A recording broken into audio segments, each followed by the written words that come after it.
War costs money, lots of money. And when you can fund a war by printing the money to run that war and fight that war, you are more inclined to go to war. You put nations in debt, you control them. What matters is who can print the money. And when someone stands up and says, no, I'm breaking away from that system, you can expect a bullet in your head. Now, whether you're Abraham Lincoln, JFK, or Donald Trump himself, you can see hot lead starts flying through the air. It is one massive Ponzi scheme. All fiat always fails. That's a matter of fact, in my opinion. It's got nothing to do with the safety of children, and it has everything to do with control. Like if these things come out, digital IDs, and you start to rally people, they'll just...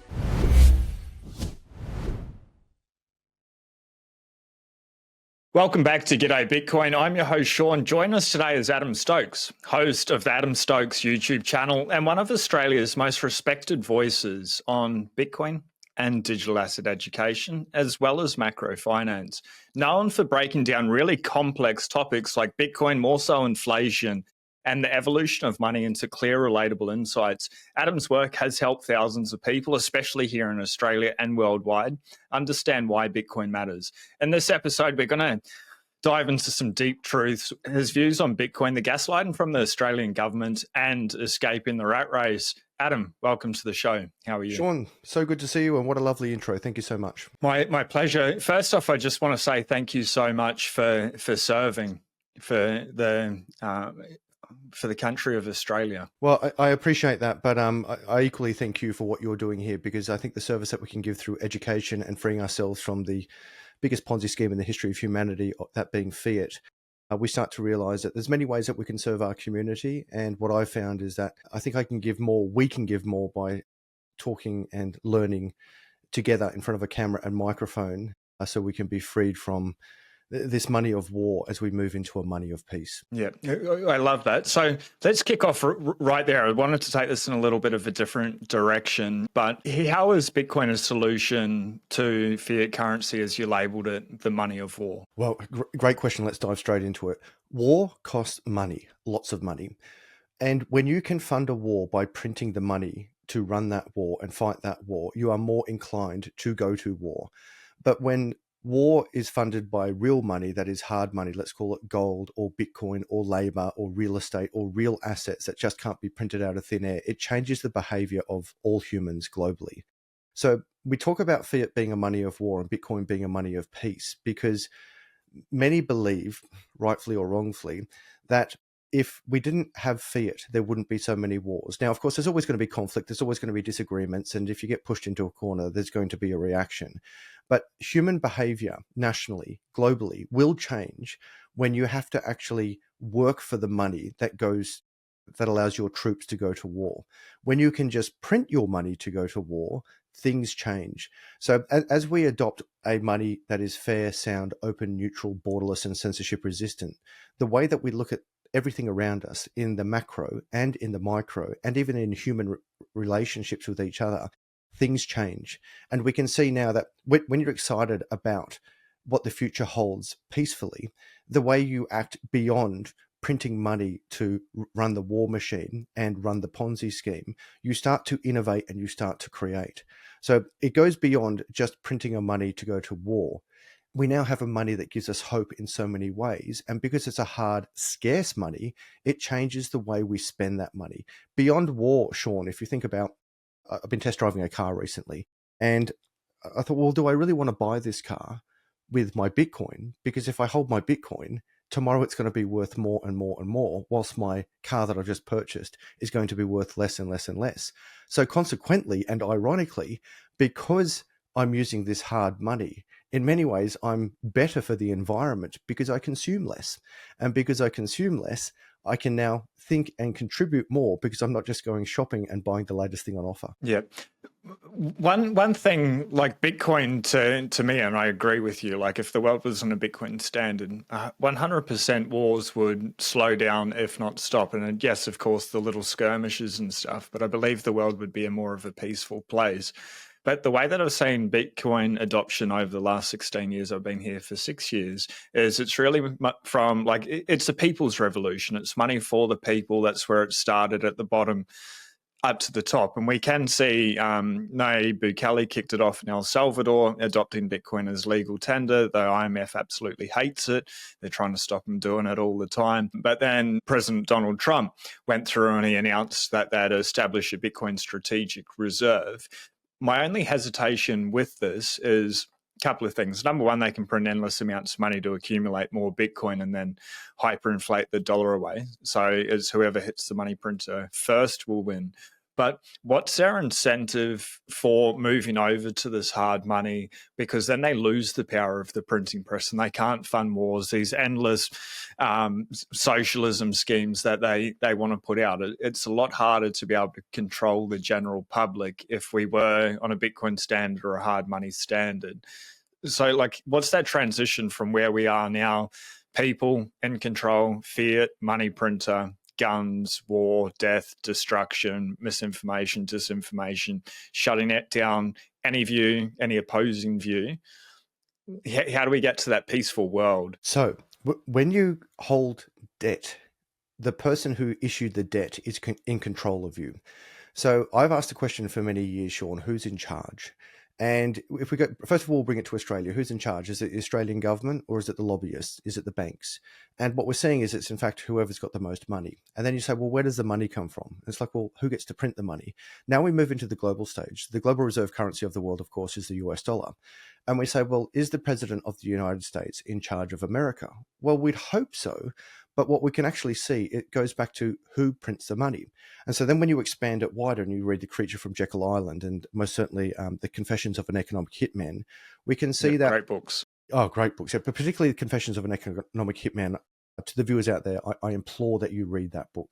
Then we start to see there is no loyalty from those at the top, the very top. I'm talking beyond presidential standards, like much higher than that. There's no loyalty to a nation. There is a loyalty to power and control. When you put nations in debt, you control them. When you can print money, you have the absolute power. It doesn't really matter who's in the presidential or prime ministerial chair. What matters is who can print the money. So love or hate Trump, I believe, and I can't substantiate this just based on my economic and political and global experience, is that he understands this. He understands that he who prints the money is the person in charge. And then when someone stands up and says, no, I'm breaking away from that system, you can expect a bullet in your head. Now, whether you're Abraham Lincoln, JFK, or Donald Trump himself, you can see hot lead starts flying through the air once you start standing up and saying, hang on, I'm pushing back against this system. This is why, and for those, many of you may hate Trump, and you say, well, why do you hate Trump? And it's because that's what you were conditioned to do. You were conditioned to hate Trump. Now, this isn't a pro-Trump or negative Trump thing. It's just we need to understand where does money come from and what is the effect of when someone can print money and put nations into debt. So the US at time of recording has about $37.5 trillion of debt. And we can see this push-pull effect of who is the most powerful man in the world. Now, we would suggest, we think, it's the president of the United States. But he doesn't control the interest rate. He doesn't control the money supply. The Fed does. And you say, well, who employs the Fed? And this is where it starts to get pretty deep. You start to realize, well, hang on a second. It doesn't matter which head we have in which chair, whether we're looking at President Trump or Biden or Obama or even Harris had she got in. If we look at the Fed chair, it doesn't really matter who's there. It's like, well, where does the money come from? Now, of course, when we look at money in the macro, the government can get money from taxing you, or they can write an IOU, also known as a bond or a treasury, and they give it to another person, another party, and then they print this money out of thin air. And when they print this money out of thin air, the government or the people then have to pay back money that never existed in the first place with interest on top of it. Now, with the $37.5 trillion in debt, it's just an astronomical number that most people can't wrap their head around. You've got to pay interest on that debt. Now, of course, this debt will never, ever, ever be paid back because the money was created out of thin air to start with. Then you have to pay interest on money that never existed. So you need to print more money to get the interest to pay back the money that never existed. It is one massive Ponzi scheme and one massive house of cards that's about to collapse. So even the richest nation in the world that we think is the United States, in reality, and ironically, has the biggest debt in the world and has the biggest debt to service in the world. So we're moving to a breaking point. All fiat always fails. That's a matter of fact. Fiat being the Latin word for by decree. And every currency, every fiat currency around the world is government issued to an extent. But again, the government doesn't print the money. The government prints the IOU, and then a Federal Reserve equivalent, or a central bank, which is neither a federal entity nor has reserves of anything, prints money out of thin air. And you start to realize, it's like, hang on a second, who's printing this money and where is all of that interest going to? So someone had to stand up. Now, I would suggest the first person who stood up, maybe if you look at, you go all the way back, perhaps Lincoln, perhaps Kennedy, perhaps Trump. And as I mentioned, all three of those men, one way or another, got hot lead flying through the air towards their head, some hitting directly, some just skimming across it. Now, these are powerful words, but the truth is, those at the top want this system to continue. But those who believe in the free market and a hard, sound, open, neutral, borderless, censorship-resistant money, they realize that it's Bitcoin. Now, of course, some people believe it's gold, but the issue with gold is that I can't spend gold at Woolies or Coles. I can't use it on Amazon. And so if you ask Peter Schiff, you say, well, I know what we'll do. We'll put the gold in a vault. Then we'll write a note against it, and then we'll be right. And you're back to fiat. You centralize the gold, you write 2 notes against it, you've now double spent the gold, and we're back at square one. So it all comes around to this. Who is in charge? And once you start to understand the person in charge isn't the person who was elected by the people, it wasn't actually the person who owns the television networks or the newspapers, it's not even the Fed chair.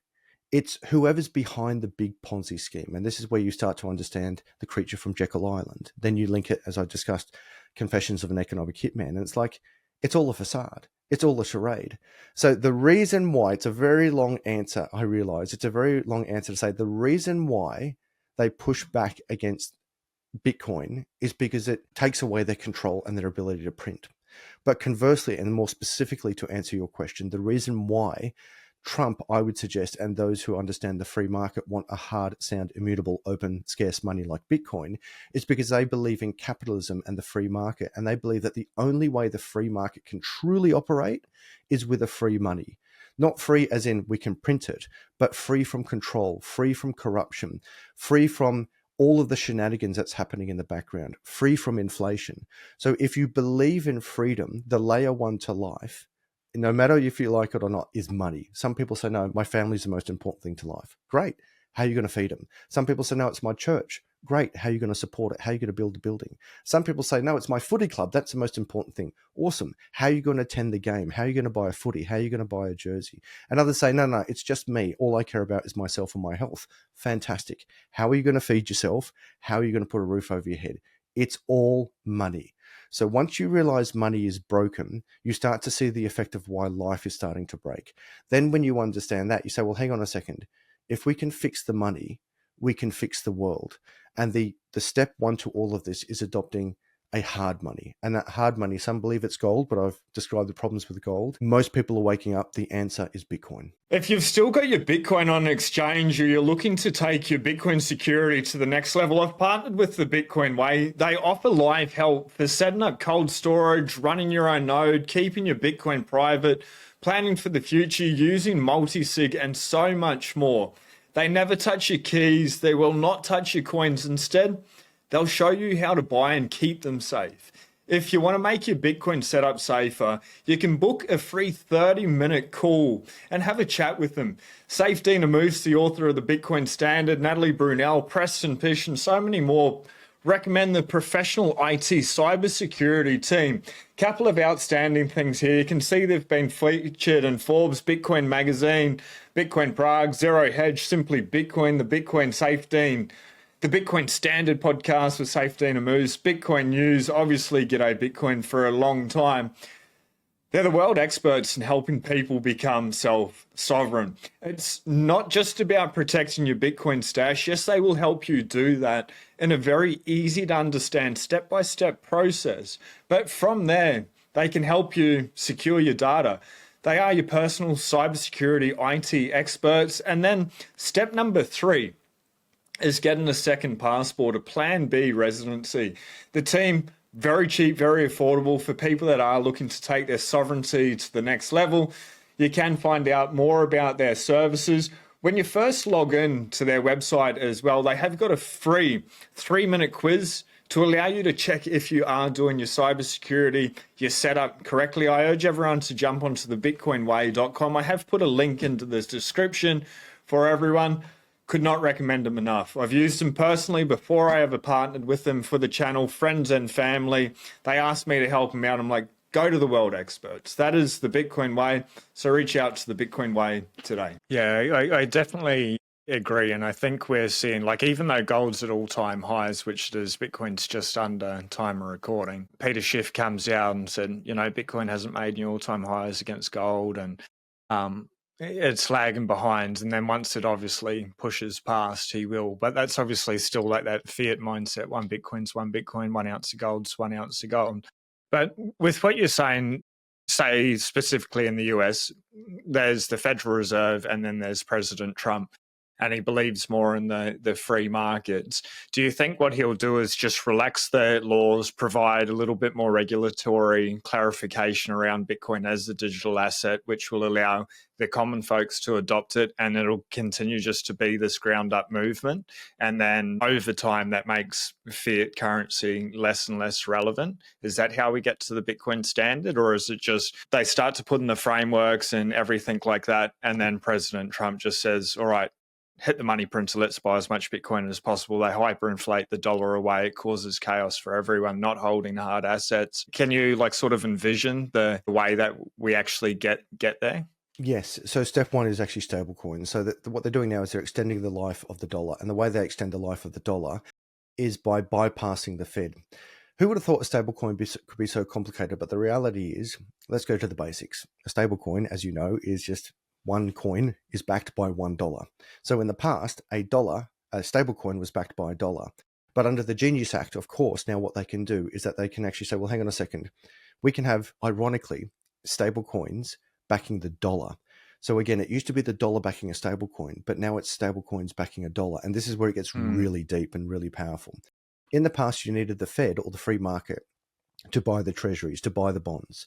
Now, if the free market didn't buy the bonds, which in simple terms is an IOU, the American government says, I need $1 trillion. Who's going to give me $1 trillion? Okay, we'll tax it as much as we can out of the people. All right, we've taxed as much as we can. We still need $1 trillion. Where do we get it from? I know, we're going to print IOUs. These IOUs, bonds or treasuries. And they say, who wants to buy these bonds? And you say, well, why would I buy your bond?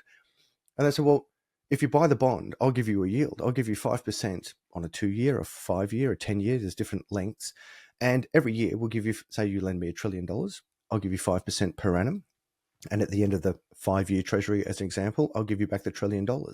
That's a great deal. And many people were doing that for many years. Why? Because the US dollar was, and currently is, still the best fiat currency in the world. Have to be careful with these words here. The best fiat currency in the world, the best of the worst currencies. But what we've seen recently, Sean, is that the US, no one wants to buy these bonds anymore because they realize that the Ponzi scheme is up. They're like, well, we don't want to buy the bonds because you keep printing your money. And if we don't do as you say, you're going to call us oligarchs. You're going to cut us out of the SWIFT network. You're going to seize our bank accounts.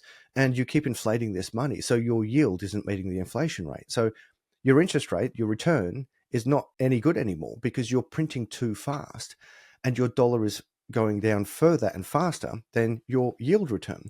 Okay, so what we saw recently is no free market, no other nation, no corporation wanted to buy the US bonds. So who stepped in? Well, the Fed stepped in, and the Fed said, all right, we'll print money and we'll buy the bonds off you. So you have the American government borrowing money from an American federal entity, which is not a federal entity, it's just got the name Federal Reserve, has reserves of nothing. And so now the US government has to pay back interest to some random entity called the Federal Reserve. And this is where you see the conflict between Trump and Fed Chair Powell.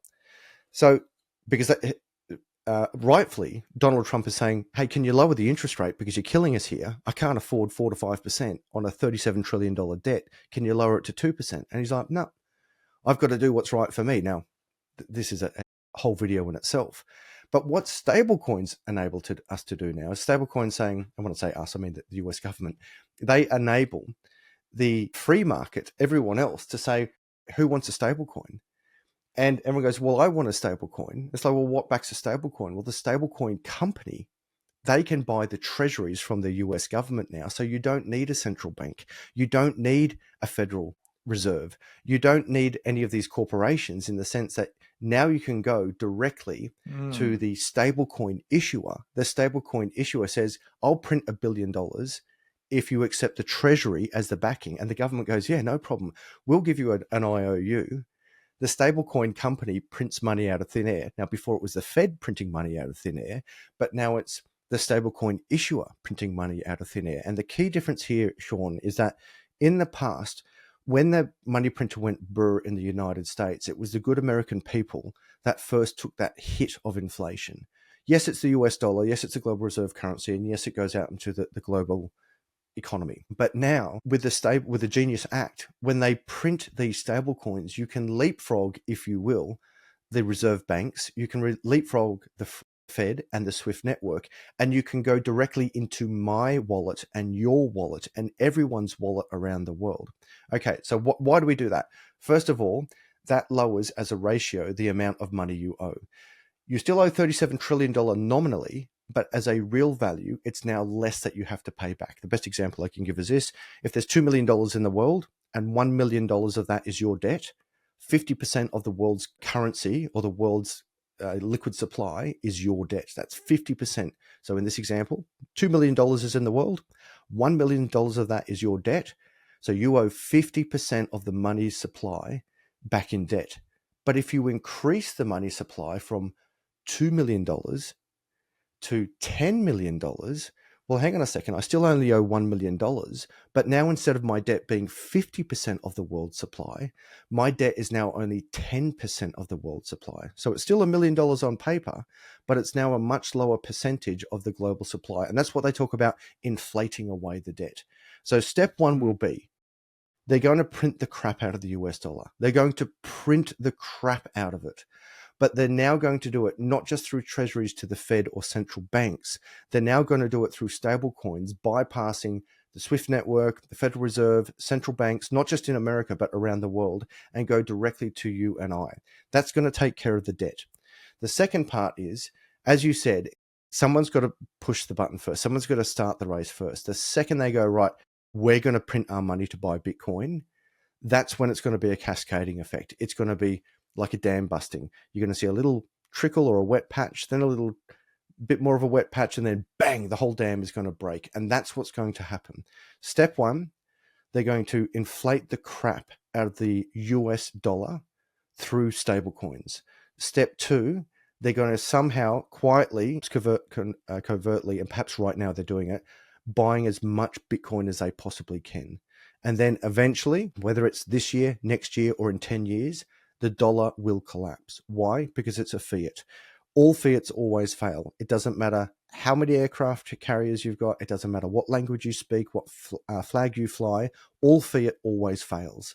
And Scott Bessent knows this. He's a smart guy. Trump knows this. He's a businessman. You and I know this. We're economists.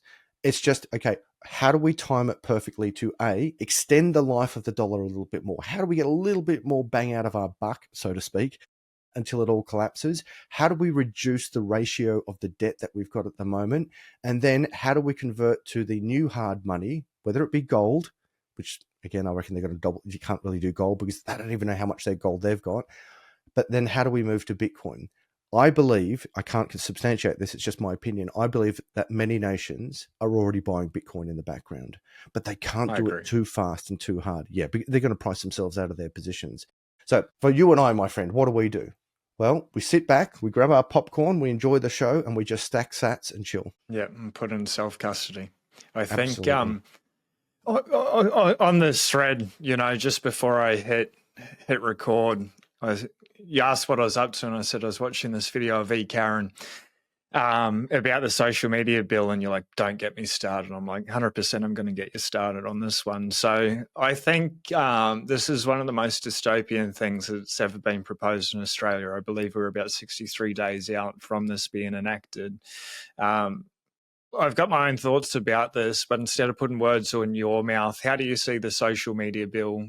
What's the point behind it? What do you believe the real intention is versus maybe what they are saying they believe it's for, or the misinformation, disinformation, or the propaganda that's coming out from their side, and then we'll take this towards digital IDs and social credit scores? Well, in my opinion, it's got nothing. In my opinion, it's got nothing to do with the safety of children, and it has everything to do with control. Now, in my opinion, also, it's not the government's responsibility to look after people's children. It should be parents' responsibility to look after people's children. But this is an expansion on Fiat. I'm going to get a bit philosophical here. So in the olden days, I'll use my grandfather as an example. My grandfather was a blue-collar worker, had 7 children and a wife. And they were a very close family because my grandmother was at home raising all the kids. And he would come home and he could afford to buy a house, he could afford to look after the family, and he could have quite a humble life, and they did quite well.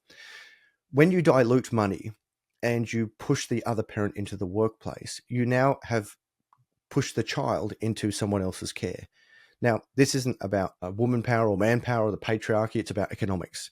When there is no one there to look after your children because you have to work so much because the dollar is diluted, the children are raised by the state. And when the children are raised by the state, you can see through history, you that can start to ideologically subvert the children.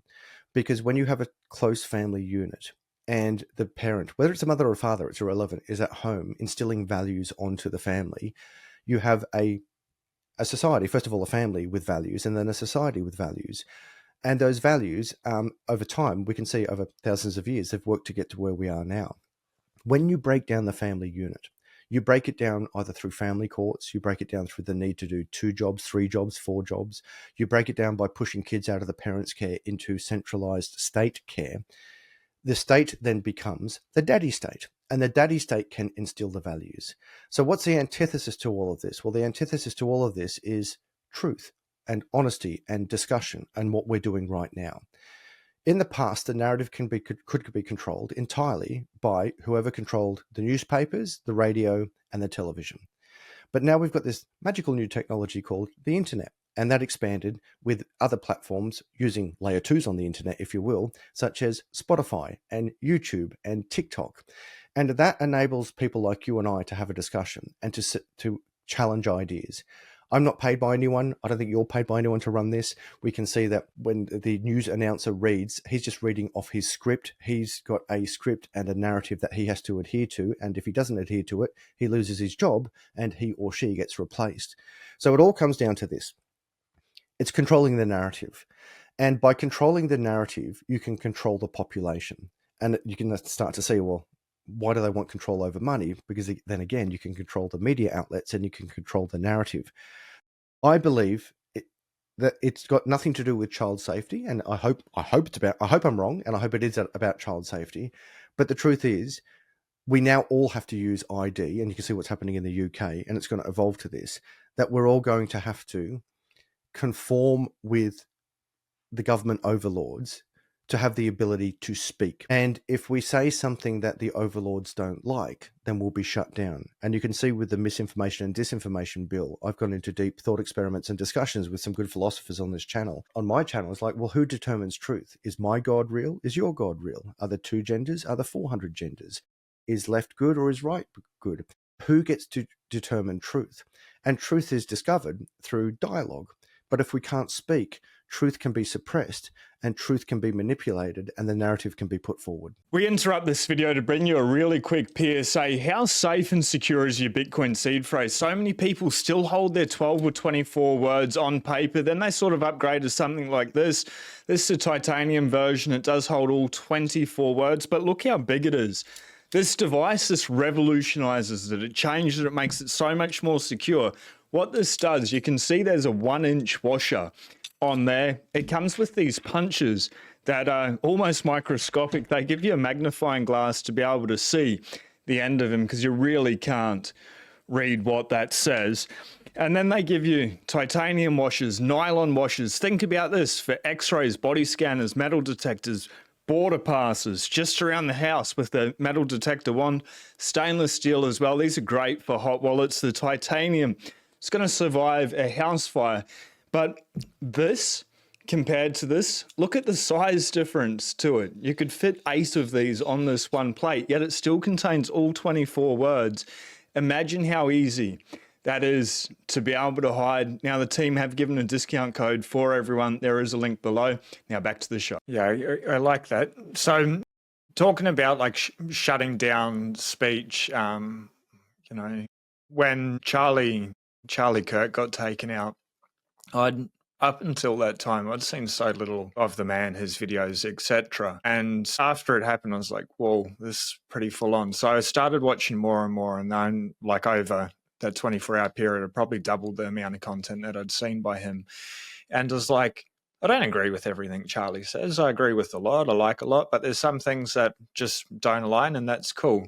But what I found so profound is he was a man that just believed in his beliefs so deeply, had so much integrity, and he would be like, here's a microphone, disagree with me. Like, let's talk about it and let's have this discussion. It like floored me to see that, because someone couldn't use their words, lead starts flying, like you're saying, hot lead starts flying. So like what happens? Like you said, the misinformation, disinformation bill last year when they were trying to bring it in, there's this line by the bankers saying that people like you and I, say on YouTube, wouldn't be able to say that the banks are insolvent or they're rehypothecating their cash.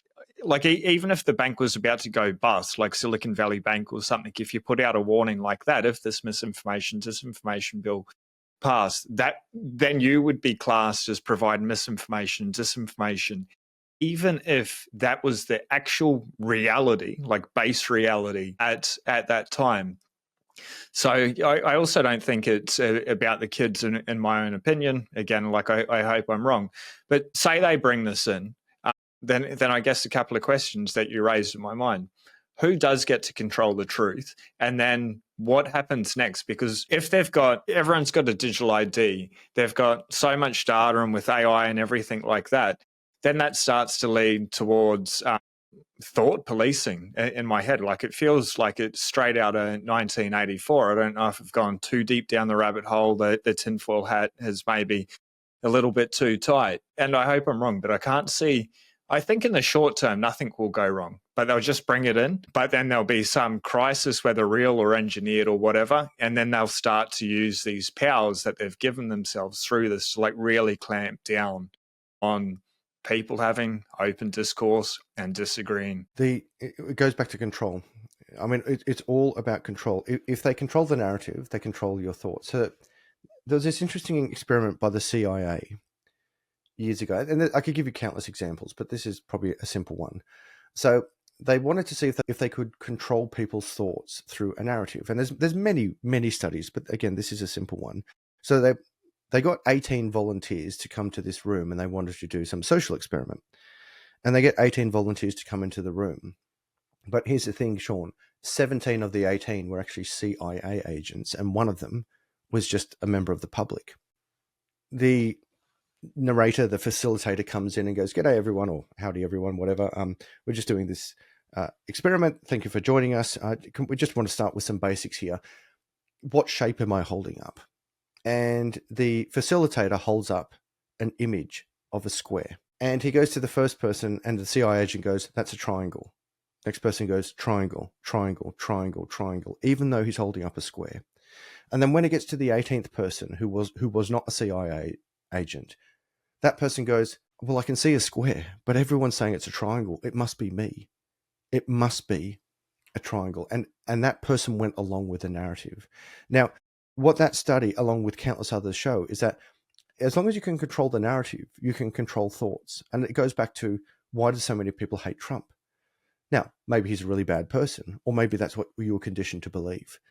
Why do so many people that believe that the world's going to boil? Because when I was a child, the world was going to freeze, and then the narrative changed, and now it's going to boil. Now, why is that the narrative? Well, that's because what we're constantly told. Then there's so many narratives there that are just shoved down our throat. White men bad, heterosexuality bad, Christianity bad. Well, why? And it's constantly dividing us. So in the first example, we divide and conquer. Well, yes, first we divide and conquer. Men against women, black against white, gay against straight, left against right, vax against non-vax. Take your pick. There's always something else that breaks us apart. Yeah. And if we're not united, then we start to be easily malleable. Now we can see we've also got in Australia rich against the poor. It's like, well, we're going to tax the rich. Well, no, it's actually just the mega rich are fine. It's about taxing the crap out of everyone. But we need to justify this act by saying it's those evil rich people. You know, we told you to go to university. We told you to work hard. We told you to build your wealth. But if you get there, then you're suddenly a bad person. So being rich is bad. Yeah, we want to get those bad people. So once we divide the society, it's easier to conquer. And then once everyone falls in line because they're just ideologically subverted through one narrative, anyone who questions the narrative is shut out of the financial system. And even if you know the narrative is not real and they're just ideologically subverting you, you have to conform because the banks control your money. And if you don't do as you're told, if you look at the United Kingdom as an example, you can see what terrible things happening over there. And, you know, this is the UK. Who would have thought? In many instances, the founder of democracy, if you look at how the Westminster system worked and spread around the world and the Commonwealth that we're part of, think of what was created. And now that seems to be the spearhead of moving to a communist society. So it's moving very quickly to the extent that they're controlling the narrative. You have to stop people like you and I speaking, because if we speak, then people can think. And when you and I talk, it's pretty obvious. It's not we're telling people how to think. It's just question everything. That's my motto. Question what I say, question what you say, even question what you think in yourself. And that enables you to seek the truth. But if you can't question everything, if you can't talk, you'll just fall in line. And if you just fall in line, it comes back to the underlying, I guess, motto or theme of this discussion today, Sean. It's all about control. Control the narrative, control the money, control the people. And those at the top, not the 1%ers, not the 0.1%ers, not the 0.0001%ers, but this tiny, tiny, tiny minority who are playing us like fools. Yeah, I want to come to Bitcoin as hope, but before we do, let's just go down this dystopian, tyrannical track a little bit more. So another thing that the Australian government, let's just put a pin in the social media ban. So it's digital ID. It looks like it's playing out in the UK, Canada, Australia, all at the same time, which is maybe it's just a coincidence or whatever. And I don't know if really there's any way out of it once it comes in. It'll probably be mandatory for most people. I was reading an article in New Zealand that digital IDs are coming, but you will still, by law, they're protected. They can still use like paper documents and stuff. They'll have an alternative. It doesn't just have to be digital IDs. I'm like, cool, at least that's something. I'm sure they'll make it very bloody inconvenient for people. Like, I think all of that's coming, and I think maybe the only way to be able to prepare is Bitcoin self-custody, but we'll come back to like the saving yourself. The Australian government, Labor in particular, has proposed this unrealised capital gains tax and superannuation balances over $3 million.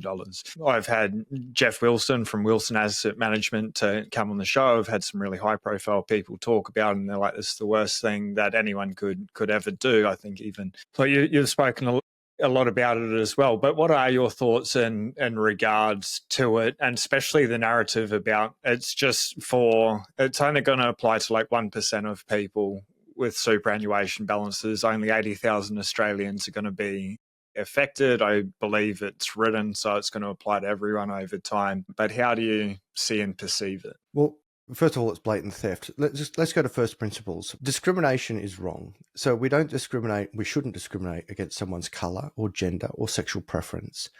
But we've now openly said, well, we're going to discriminate against your financial status. And it's like, well, hang on a second. Aren't we all striving and working to get to that financial status? Yes. And when I get there, what are you going to do? Well, we're going to treat you differently. Why? Because you're rich. And it's like, well, hang on a second. This isn't me sitting on a pile of gold. This is what I've been working for. This is my retirement. So in the very first instance, it's blatant theft to steal money. I believe in taxes to the extent that nations need roads and hospitals and infrastructure and a military, and we need fire and police. So I've got no issue with taxes. I've got issues with how they're spent. And then I've also got issues with the disproportionate use of those, taking of those taxes. And what we can see with taxing unrealized gains is that because it's not indexed, those who are financially illiterate, which is the majority of people, not because they're stupid, but because they've been denied an education. Most people still think that there's some mythical cave of gold somewhere, that for every dollar that they print, there's gold in the background. It just doesn't exist. So people are financially illiterate, not because they're bad, not because they're stupid, but because they've been intentionally and purposefully denied an education on money. One of my degrees is in economics, and it wasn't until I got into Bitcoin that I understood money. Now, I mentioned that That's only to crazy. say, yeah, it is crazy. Because if I went to university for many years to get many degrees and a master's, and I didn't understand money until I got into Bitcoin, then what hope do the masses have? So the way they present it, it's only for those evil rich people. We don't discriminate against anyone except for straight white men and the evil rich people. That discrimination's okay. And people go, yeah, we're going to get those rich people. But $3 million is, in the first instance, a very low amount when you have to sustain yourself for the rest of your life. But equally, as they keep printing money, and that $3 million is not indexed, meaning it doesn't go up with inflation, that threshold, Australia, you're next. Very shortly, that $3 million is going to start affecting you. And of course, then it's going to expand to other areas. It's going to be your property portfolio. It's going to be your own house that you live in. It's going to be your Bitcoin holdings. So it's just a little step in the door before it expands wider and wider and wider. So we have to ask, why are they stealing our money? Now, again, I believe in taxes for roads and infrastructure and lighting and hospitals and ambulance and welfare for those who genuinely need it. I actually absolutely support that. Just as I insure my house, so do I. We need to insure our nation. And typically, a military is 2% of the nation's GDP. And if you look at your own life, all your insurances, there are variations, but typically it's around 2% of what you earn is on your health insurance, your car insurance, your home insurance, and so forth. So that's pretty consistent. But we need to ask, what are you spending the money on? Where's the money going? Because when my grandfather was working alone, you didn't need to tax his retirement. And when my parents were working, you didn't need to tax their retirement. So why do you need to tax my retirement? And that's the question that we have to ask. What are you spending the money on? Then we start to expand it, and you see this triangle of dependence on the government. So we calculate there's about 50% of the entire nation that is directly dependent on the government for this money. Now, whether it's through working for the government, getting welfare from the government, being a contractor to the government or a subcontractor to the government, or getting some type of support one way or another, at least 50% of the people need support from the government. And they say, well, why is that? Well, when we screamed, we don't need no man, and we break down the family unit. Well, instead of now depending on the family unit to support each other, we now lean on the daddy state. So the breakdown of the family unit, the breakdown of being independent, the breakdown of money means that we are all by default more dependent on the government. Now, I'm actually going to defend the government here. The government is like, well, hang on a second, we've inherited this mess. How the hell are we going to fund this? Okay, we're going to tax the crap out of the people. We've already taxed them to the max. Okay, well, what are we going to do now? Let's import more people because they're more taxpayers. All right, we'll get more people in. Okay, what are we going to do now? Well, we can't import more people. We're in a world of hurt because there's nowhere to live anymore. Not even the migrants coming in here. They've got nowhere to live. So where do we get the money from? We'll sell all of our resources. We've already done that. We've already sold our resources to international companies. And so the government legitimately is like, we have to fund this mess. Where are we going to get the money from? And so that's where they're looking around now. It's like, well, we have literally financially graped every section of society. What is left? And there's this massive honeypot of superannuation funds. And it's like, there's the next honeypot that we can get our hands on. But what's happening now is, I'm not sure if you're familiar with the Laffer curve. The Laffer curve shows, it's just a very simple curve that basically goes up and down. And it just shows, when you tax your society, you can get so much money out of your people by taxing the crap out of them. But then it gets to a tipping point and people then go, you're taxing me too much, I'm fleeing. And that's where we are now. Australians are fleeing the country because we've gone past the tip of the Laffer curve, and now people are going to where they're treated best.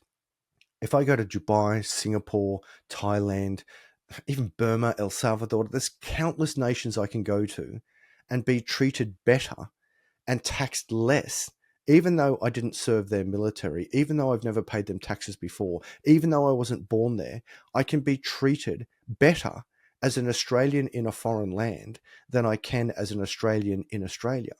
Now, people we're just trying to survive here. It's like, well, how much money do you need? It's like, well, hang on a second. First of all, I worked for this money. It's the free market. You told me to go to university. You told me to get a job. I've done everything you asked me to do. I paid my taxes. And now the reward is you're going to tax money that I haven't even touched yet. And if I stand up and speak and say, I've got an issue with this, the response is, you're a right-wing Nazi extremist. And it's like, where did right-wing Nazi extremists come into any of this? I'm just talking about trying to survive here. I'm not even talking about politics. I'm just trying to survive. And it's like, well, you're really racist now, or you're sexist. And these are all the words that they throw at you. Right-wing extremist, Nazi, alt-right, sexist. And people just go, you know what? I've done my time. I've paid my money. You just want more and more from me. I'm just going to part ways. And then when you try to leave, it's like, right, now you're leaving. Now we're really going to tax you. And it's like, people have to leave. And as you know, I spoke to Adam Hudson recently, and he said it quite well. He was attacked for people saying you've betrayed your nation. And he goes, no, Australia betrayed me. And I can really understand that. And it's tragic. It's tragic because we're all sad people. We're all just trying to get ahead. And what did we do wrong? What did we do wrong? And where did it go wrong? And again, this is where I bring it back to this. It's not actually the current government's fault. I am actually defending the government here. And I know people get upset with me, but they inherited this mess from someone else. It's not like that we suddenly got Australia's about $1.2 trillion in debt. I think a bit more. I have to look it up. I think it's over $1 trillion. The Labor government didn't get that in the last few months. They inherited that debt. Equally, the Labor government didn't create the housing Ponzi scheme. Equally, the Labor government didn't put all of us, squeeze all of this immigration in. Now, certainly it's ramped up and it's getting worse. But I genuinely wonder, Sean, would it be any different under the Liberal government? Well, we'd still have Fiat. We'd still have incredible inflation. We'd still have this housing mess. We'd still have the banks probably in charge. We'd still have this huge tax burden that we've got to somehow, or welfare burden that we've got to fund. So even if I were in power today, or you were in power, you've got to fund the NDIS. You've got to fund everything that's going on in the welfare state. You've got to fund the public service. You've got to fund the whole mess. So it's difficult for all of us. The government on one hand is like, well, we've got to fund this mess. But we're at the bottom and it's like, well, they're taking the money from us. So what's the tipping point? And I really wonder what is going to happen. Is there going to be civil unrest? Is the economy going to collapse? Are the rich going to just flee in bigger numbers as they already are? Or could there be a reset? And what does that reset look like? In my opinion, it comes down to this. We can only control our sphere. We can only work on our sphere of control. And what's our sphere of control? Well, health, wealth, love, and happiness. So look after your body, look after your mind, look after your family, and look after your finances.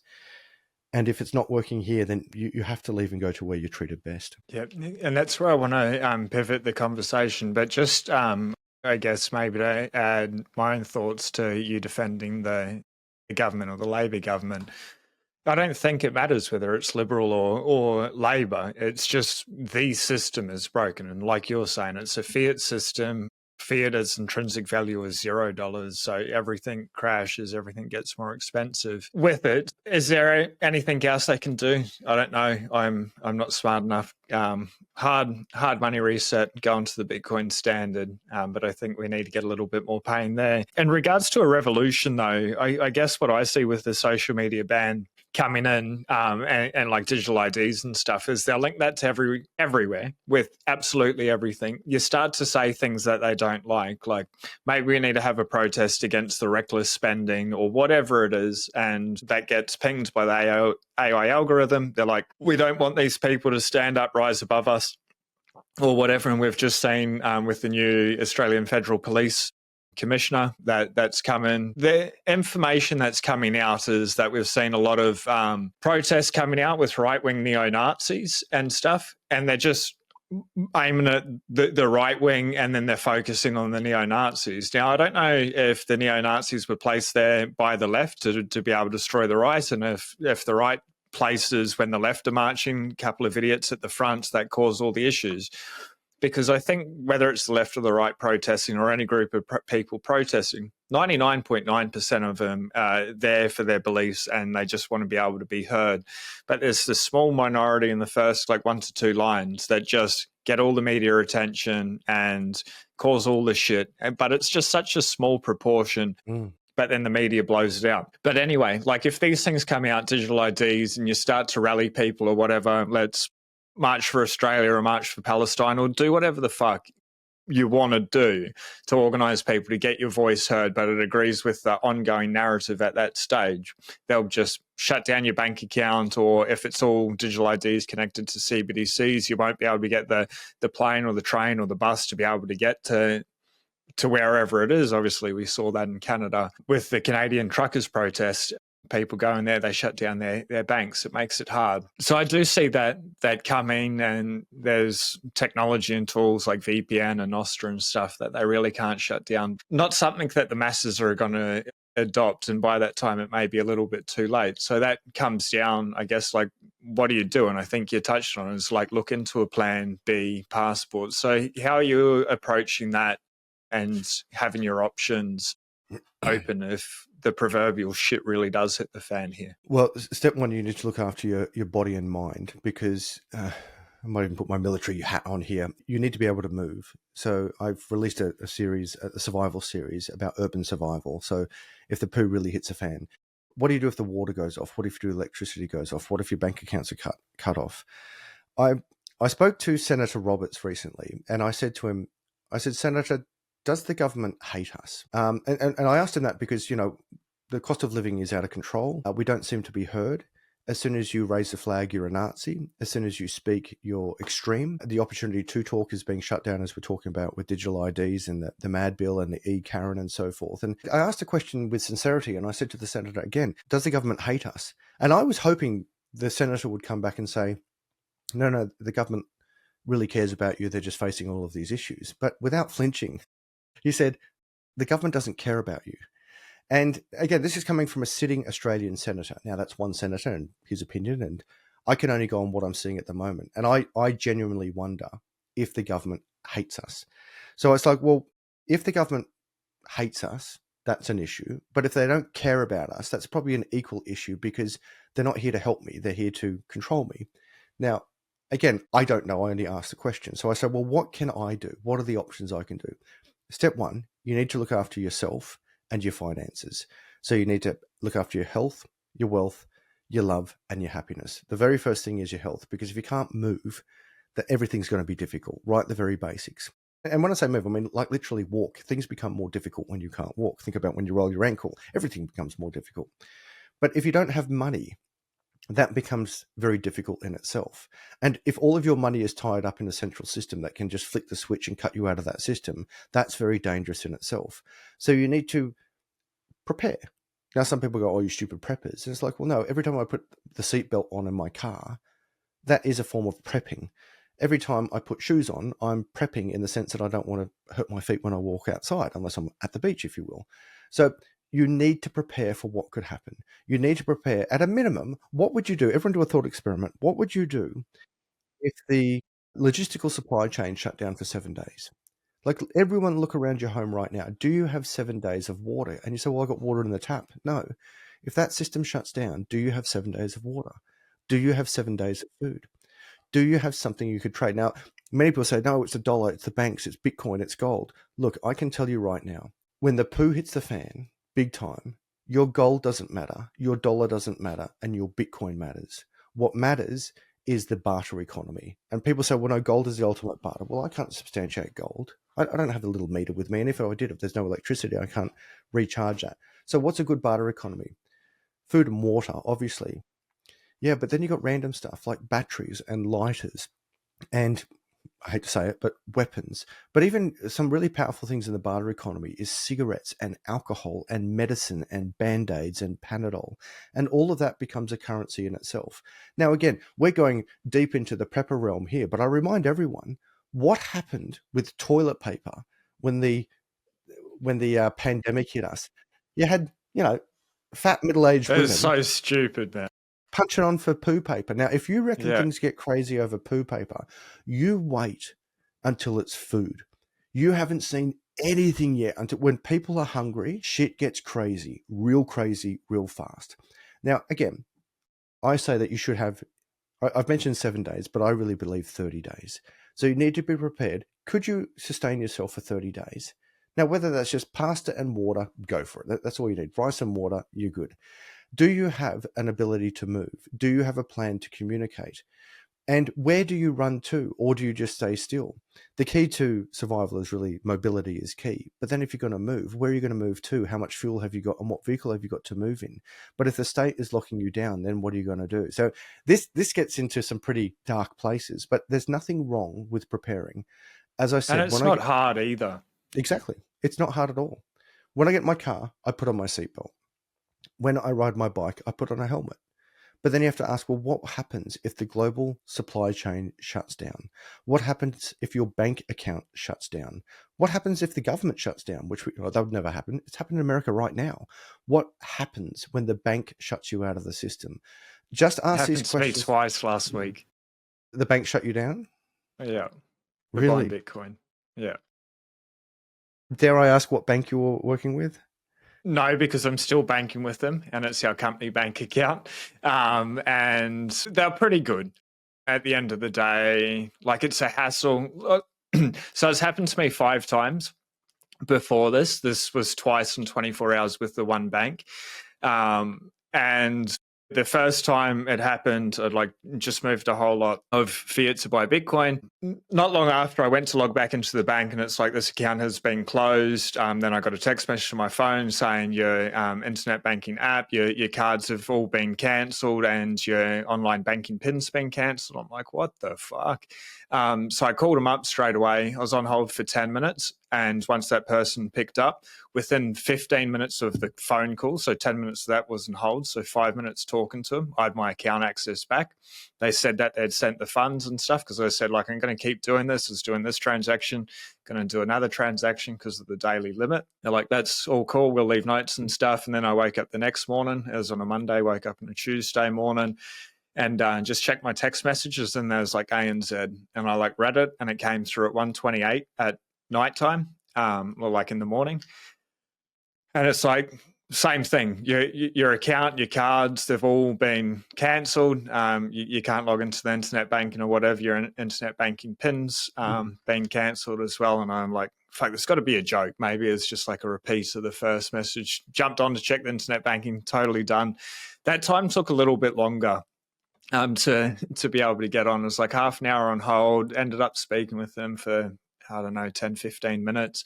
They put me through to the fraud department. It dropped out. I had to then go on hold again, then talk to the fraud department, but just gave them all the information because I've been through it so many times. I had my bank statements there. I had 2 forms of ID to be able to do my address, my phone number, all the fucking stupid, overwhelming questions that they answer, my mobile phone, et cetera, et cetera, et cetera, the last amounts that I'd moved.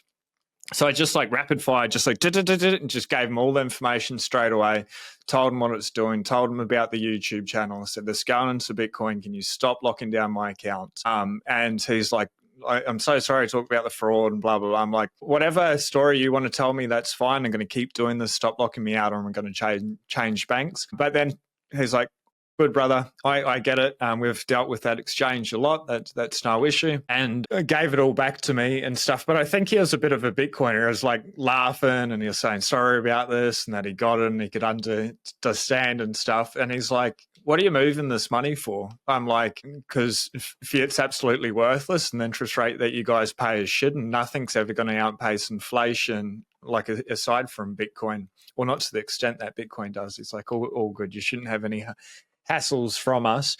If it happens again, and I have alluded to who it is on X, but if it happens again, I will talk about it a little bit more deeply. It doesn't really matter what bank it is. This happened to be one of the big 4. I've had 2 others of the big 4 shut me down. I've had some of the smaller banks shut me down and lock me out as well. It doesn't matter. The system hates money leaving Bitcoin. The fiat leaving into Bitcoin. Yeah, someone said, Adam, do you think there's going to be... Someone said to me, Adam, do you think there's going to be an issue selling your Bitcoin, getting back into the bank? And I said, no, there's no problem putting money into the bank. It's money there. They'll take any money going into the bank. It's when you want to get out of it. That's where the issue is. So when it comes to getting liquidity out of your Bitcoin, if you press sell and move off an exchange into a bank, yeah, I've moved 6, even 7 figures straight into a bank account from an exchange, and they don't bat an eyelid. But if you go the other way with just 3 figures, they're like, hang on, what are you doing? It's like, settle down. Yeah, it's so crazy. Rules for thee, not for me. They're very happy to be able to take fiat back into the system. But I cut you off in regards to a plan B and the movement and stuff and prepping and maybe going a little bit overboard with that. That's where we were. And then I interjected with the banks being difficult. Yeah, so I had a chat with Andrew Henderson, the nomad capitalist, many years ago, and there's a correlation between those who are into crypto, and Bitcoin in particular, and moving to where they're treated best. And the plan B is, if you don't want to just look at where you are locally, you want to look at where you could be internationally. So this is where you start looking at visas and, more importantly, passports. There are many opportunities to buy passports from many places around the world, and you want to do what's hard when it's easy. And it's easy now, because when the flag goes up, if you will, or the balloon goes up, you're not going to have an opportunity to do it then. So you may like to look at, if you're thinking about leaving, getting additional passports right now. You may like to look at where you're going to go, when you're going to go, how you're going to go. But if you don't have the right paperwork, it doesn't matter how much money. Well, I was going to say, it doesn't matter how much money you've got. You'd be amazed what a lot of money can do in third world nations. But if you don't have the right paperwork, you probably want to start working on getting that paperwork right now. Yeah. Yeah, I agree. I don't know if you've ever had Tony Yazbek on your show from the Bitcoin Way. I did. I had him on a while ago, and he speaks about his experience in Lebanon, about, one morning he's got access to his bank account and then the next he doesn't. And that's some scary stuff. And there's nothing you can do. And you look at the situations in Lebanon as an example, where you've had people rob the bank to get their own money, not to rob the bank's money. The most powerful example I can think of is this guy. His father needed a very serious operation. I think it was a kidney transplant. And the son had the money, and he wanted the money from the bank. And his father was about to die, and he went in to get the money from the bank. And the bank said, no, you can't have it. And he goes, no, my dad's going to die. I need my money. I don't want a loan. I want my money from my savings account. And they said, well, you can't have it. So he robbed the bank. But he robbed the bank for his own money. Wow. And of course, they put him in jail. He saved his dad, but then he went to jail because he stole his own money from his own bank account. And, that's some pretty scary stuff. And that's only one example. It happens a lot, where people rob a bank, not for the bank's money, but for their own money. But of course, by definition, many keyboard warriors are saying, well, once you deposit it into the bank, it's not your money anymore. Yeah, got it. But why are we all using banks then? And if there was a very clear notice, hey, by the way, as soon as you deposit this money, it's no longer yours, would we be using banks? Like, really? And this goes back to financial literacy.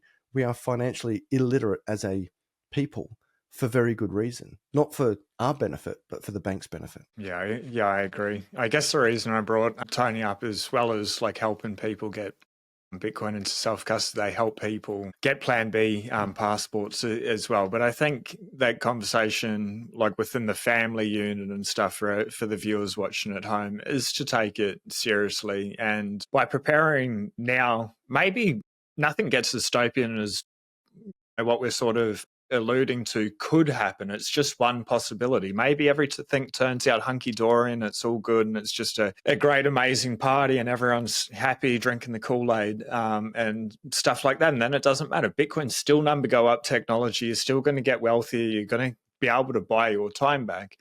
But if everything hits the fan, Bitcoin goes up higher, and then you're still going to be able to have options as well. And then if you're not in a position to be able to get a plan B, preparing and having a plan like Adam's to say, what do you do if the electricity goes out, you can't get water, the shops are shut, the banks are shut, over and over. But we've sort of passed the top of the hour, Adam. I just want to hand the microphone over to you if you've got a message, something you're thinking deeply about, some words of wisdom that you could give the Gday Bitcoin community. Well, first of all, Sean, thank you for your time and thank you for what you're doing. It's important that we have these discussions. And I guess my main message is to everyone is just question everything. Question what I said, question what Sean said, and question you yourself, the viewer, what you're thinking and what you've heard. And once you actually start to question everything, you start to get the diamond of truth, what he said, what she said, the interpretation of what actually happened. There's not two sides to the story. There's more to it than that. But there is one truth, and that the most pure language in history in the world is mathematics. And once you understand that, it doesn't matter what I say. It doesn't matter what the government says. It doesn't matter what the media says. What matters is what mathematics says. And mathematics shows us that when you have an unlimited money, it will fail.